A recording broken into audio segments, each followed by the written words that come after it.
So I ran a poll in my IG story last week asking the question, are you experiencing spiritual burnout? Want to guess what the results were? Well, according to my unofficial survey, 2 out of 3 spiritual practitioners are experiencing spiritual burnout right now. That's 2 out of every 3 witches, conjurers, root workers, sorcerers, whatever you call yourself. That is a lot. That means that at this very minute, the majority of my spiritual practitioner friends are dealing with spiritual burnout. Is that you too? In case you're not sure, let's talk about what spiritual burnout is and what it looks like, and how we can find some solutions. Welcome to the You Are the Spell podcast with Aunt Carla. Join me each episode as I teach witches and other spiritual practitioners how to develop magical confidence and sovereignty in their practice. For the past few months, I've been feeling kind of burned out. Now, it's not something I was advertising, but I was just feeling really run down. Now, when it's the end of the year, the beginning of the year, I'm like, firing on all cylinders. I'm Capricorn. I'm like, go, go, go, go, go. But summertime, usually in July, that's really when I feel it. I feel like really run down and I say, I'm going to go on a hot witch hiatus. And that's usually pretty helpful for me. Even just taking a few days off is good. But this year, because of family obligations and things I had to do, I didn't have the privilege of taking that hot witch hiatus that I wanted. And in my usual Capricorn way, I had to push through it, or that's really what I do all the time. I tried to push through it. But as you know, pushing through is how we get burned out in the first place. And therefore, it's not the solution. So if you're listening to this podcast, you're probably on some kind of spiritual journey on your own. And you and I both know that it is impossible to pour from an empty cup. And I'm thinking, if I call myself a spiritual teacher, how can I teach if I'm feeling disconnected from spirit? Or how can I teach something if I don't feel it or if I don't believe it exactly? It took me a while, but I eventually found ways to pour back into myself. And now that I'm feeling energized again, I decided to take a pause and talk about spiritual burnout because I know there's just no way that I am the only one out here that's dealing with it. So, in today's episode, we're going to talk about the causes, the signs, and the strategies to overcome spiritual burnout. And I hope that this episode can help lead you on your path. Spiritual burnout is a state of exhaustion. In other words, you are just done, done. Emotionally, mentally, physically, you may have a lot on your plate and you may have unrealistic expectations or excessive demands on your time and energy. I mean, we are, spirit workers. We often give a lot and we're giving from, our very soul. And you might be feeling overwhelmed with just too much to do. And if you use social media, especially for a spiritual business, you might be feeling the stress of constantly creating content, like you're on a never ending hamster wheel. I know I feel that way. And as a result of this feeling of exhaustion, you might feel unmotivated or spiritually empty, or maybe even disillusioned. You may question your magical abilities and ask why you even bother.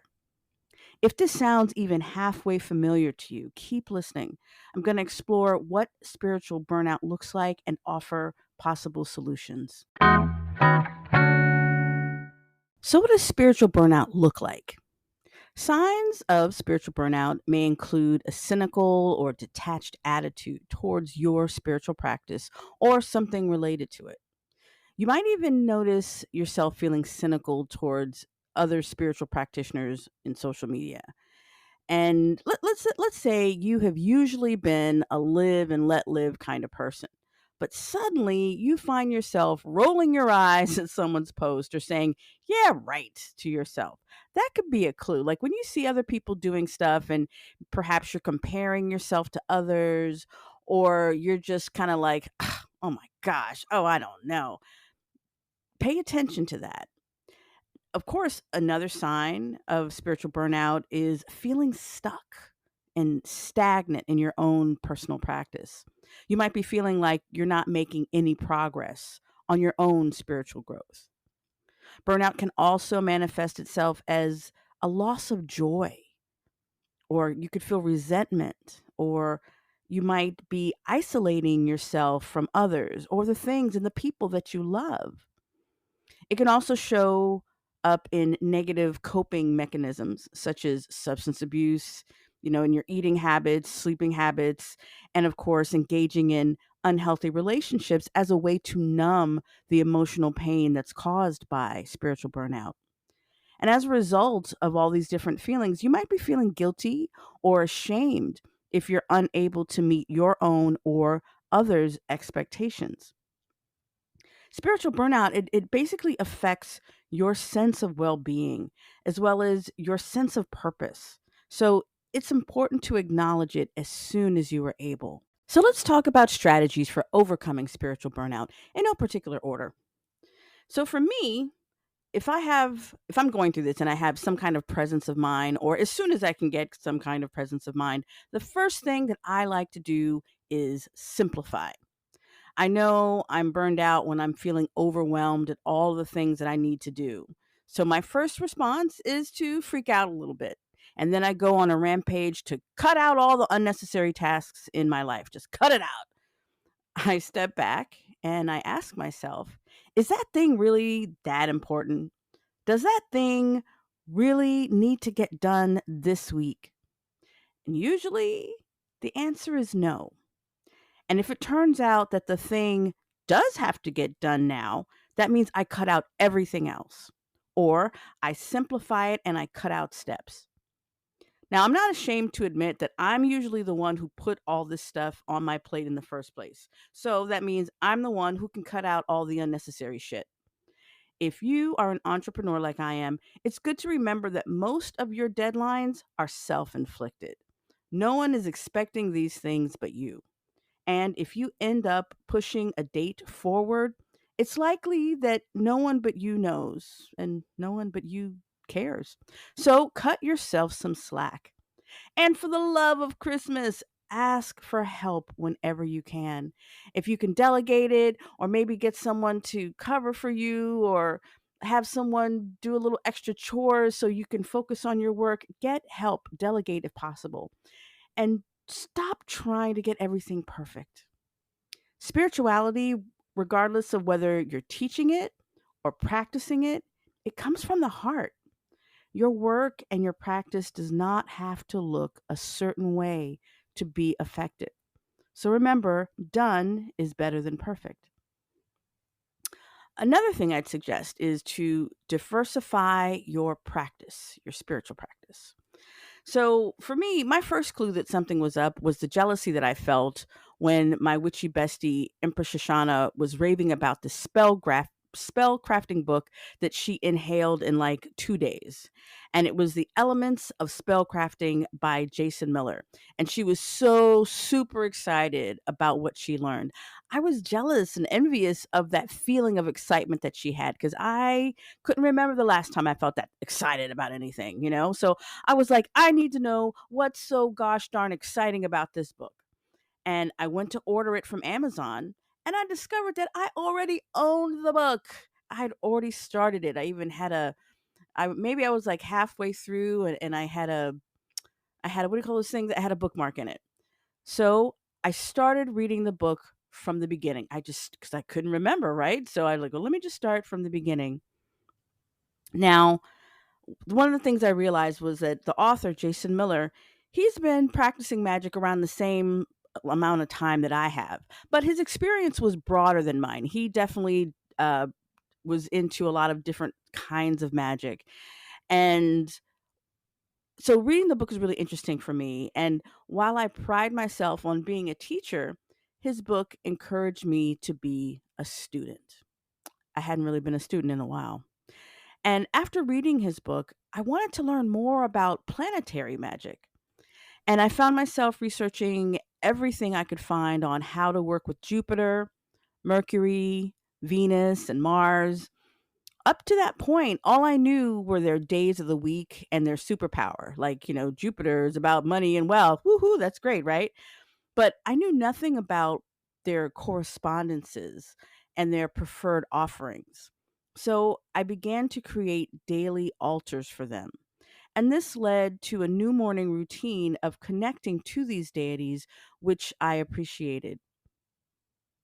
So, another fantastic thing that I really love, and it's summertime, um, for dealing with spiritual burnout is to spend time in nature. Now, at this moment, it's the height of summer, and I've been spending a lot of time in my garden and my yard. This year, I'm keeping it simple and I'm only growing 8 herbs in my garden. That's basil, lavender, lemon balm, mint, mugwort, rosemary, sage, and thyme. The first time I had a garden, I had like a whole bunch of plants and I just couldn't up with everything. And, I probably okay, I definitely killed a few. But anyway, keeping my class of 2023 garden, that's this year, keeping my garden small, it meant that I could give each plant whatever it needs whenever it needs it. And it also freed me up to notice the magical wildflowers and weeds that I had growing in my very own yard. For example, I discovered self heal, goldenrod, and plantain. Oh, and clover. They were growing in my yard, and I had no idea, but now I had time to look. I started keeping a plant log and I began to research the planetary correspondences. So every morning, I began to offer fresh plant offerings from my daily altars, from my yard and garden. So I thought that was really cool. So turns out that I had all of these plants and weeds and flowers and all these other things that were already growing. So when I started my daily planetary altars, I was able to give them offerings based on what I learned about the herbs and whatever these plants were growing in my own yard. And that was really cool, and it also helped me to feel closer to these particular deities. For you, however, you might not have a garden. I highly recommend that you spend time in nature as well. And whether that is walking, taking walks outside, taking hikes, going to the beach, going to the mountains, wherever that is for you, spending time in nature also reminds you that you are just a small part in this huge universe. And when you get to see these little miracles that happen from day to day out in nature, that also helps for you to remember that there is so much beauty and magic going on in this world, in this universe, and you are part of it and you can touch it. So, for me, and hopefully for you, spending time in nature gives you the opportunity to connect to your spirituality in a different way, and hopefully just remind you that you are also magical. One possible way to deal with spiritual burnout is to connect with others. Because as a result of being stressed, you might be tempted to isolate yourself from other people. But the counterintuitive solution, the one that you may resist, is actually for you to find, seek, or create connection with others. We humans, we're like batteries. And one of the ways that we recharge is by connecting with the other people that we like. If you have a friend, a bestie, or mentor that you can vent to, that can go a long way in lightening your load.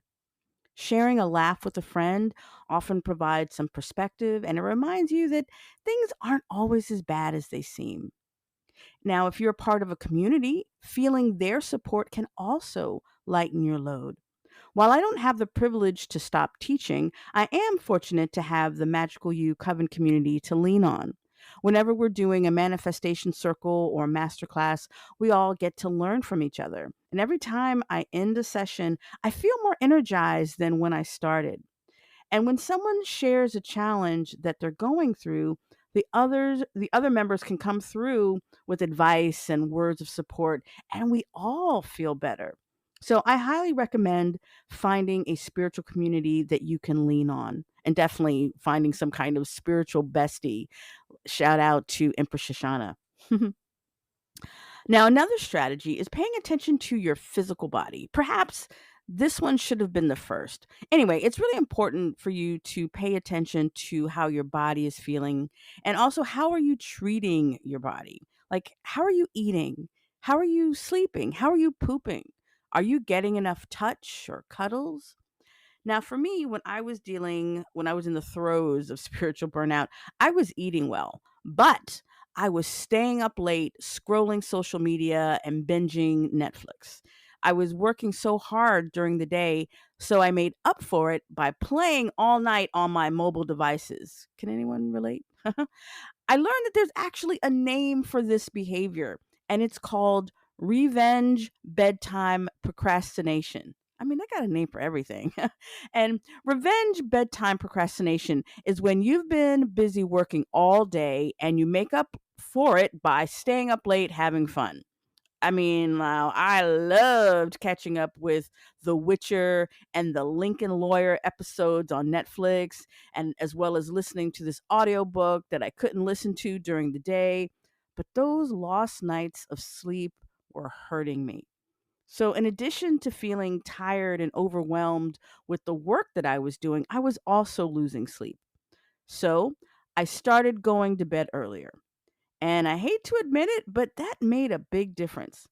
Don't tell my husband because I'm sure he suggested it a long time ago. So, if you are in the throes of spiritual burnout, ask yourself, are you eating a lot of junk on the go? Are you getting enough sleep?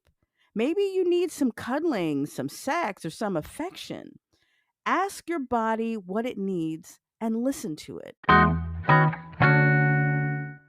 In addition to listening to your physical body's needs, I also recommend that you install some new boundaries for work life balance.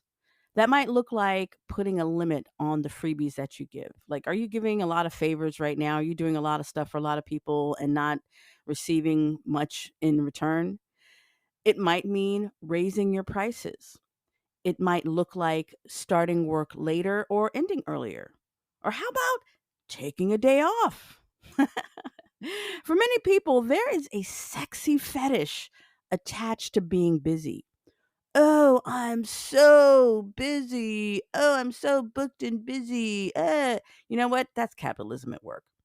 And by the way, have you noticed that the people who are always so busy, they also have the time to tell you how busy they are? Let me tell you right now, it is not sexy. So stop it. And it's not healthy either. Especially when you're the same person who will complain in the next breath that you never have time. So if that sounds like you are being a crazy maker. All right, rant over. Here's a lightning round of other spiritual burnout strategies. Learn to say no and mean it. Taking on too many things can be avoided by saying no. And remember, no is a complete sentence. Self reflection. Take time to reflect on your spiritual journey, your goals, and the things that are contributing to the feelings of burnout. And when you understand the root causes, you can make necessary adjustments. Speak with a professional or an elder. You probably knew that this was coming, but it can really be helpful to talk to someone who gets it and can help you gain perspective. Finally, seek balance. Find a healthy balance between your spiritual practices and the other aspects of your life. Ensure that you're also taking care of your physical, emotional, and social needs. Because, as I like to say, you cannot give from an empty cup. Before I wrap up today's episode on spiritual burnout, I'm going to do my best to summarize the points I just made. Wish me luck. Okay, let's see. Simplify. Simplify, get help. Remember, done is perfect. Diversify your practice. Spend time in nature. Connect with others. Pay attention to your physical body. Install boundaries for work life balance. Learn to say no and mean it. Take some time for self reflection. speak with a professional or an elder, and seek balance. Personally, I think that spiritual burnout is a normal part of life as a spiritual practitioner. And if you've never gone through it, it doesn't mean that that'll never happen. Spiritual burnout is a time when you question yourself and possibly everything that you know. And that's necessary from time to time. And as a result, you become stronger and rebuild your faith and your abilities from the inside out. So don't be afraid to confront burnout.